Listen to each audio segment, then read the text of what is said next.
읽어주는 교과 넷째 날 3월 22일 수요일 결산할 때. 예수님의 지상 사역이 거의 맞춰가고 있을 때 예수님의 제자들이 조용히 찾아와 질문했다.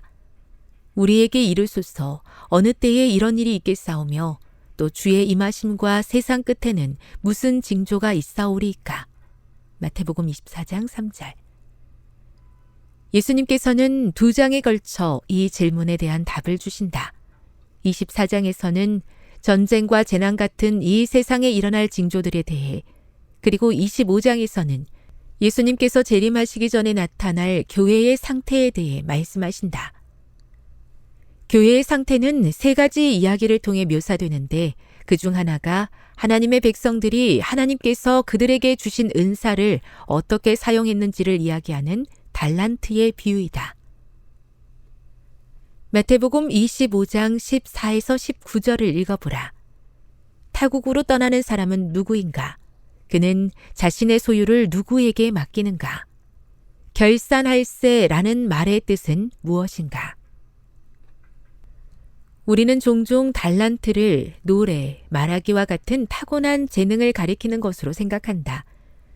하지만 달란트 비유와 비슷한 문화에 관한 이야기가 기록된 누가복음 19장 12에서 24절은 돈과 그것을 관리하는 것에 관한 내용을 구체적으로 언급하고 있다. 엘렌 G 화이트는 이렇게 기록했다. 나는 달란트의 비유가 충분히 이해되지 못하고 있음을 보았다.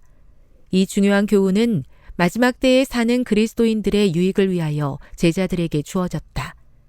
이 달란트들은 단순히 하나님의 말씀을 전파하고 가르치는 능력만을 나타내지 않는다. 그 비유는 하나님께서 당신의 백성들에게 위탁하신 세상의 재물에도 적용된다.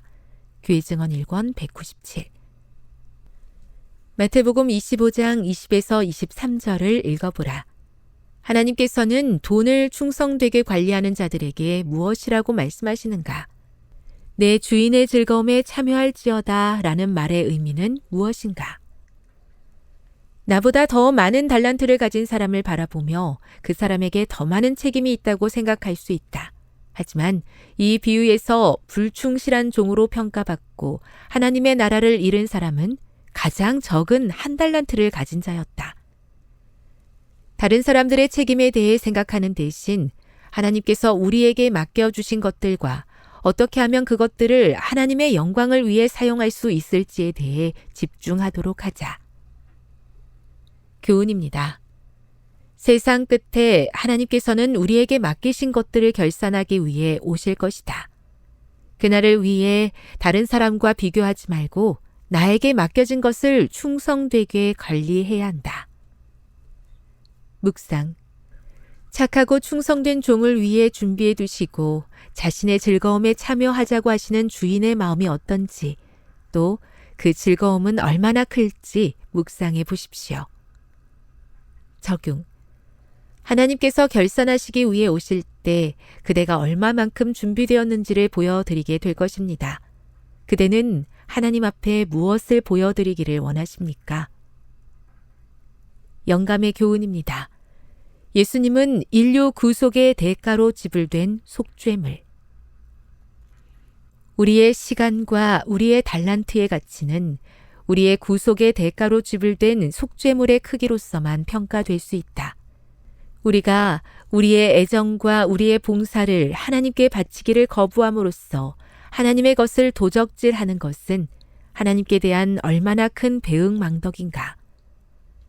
우리를 위하여 모든 것을 희생하신 그분에게 우리 자신을 드리는 것이 너무 과한 것인가? 청년에게 보내는 기별 116. 하나님께서 저에게 맡겨주신 것이 무엇인지 다시 한번 돌아보게 됩니다. 그것이 많건 적건, 크건 작건, 맡겨주신 하나님의 뜻에 따라 관리하며 하나님께 아름다운 결실을 내어드릴 수 있는 충성된 청지기가 되게 해 주시옵소서.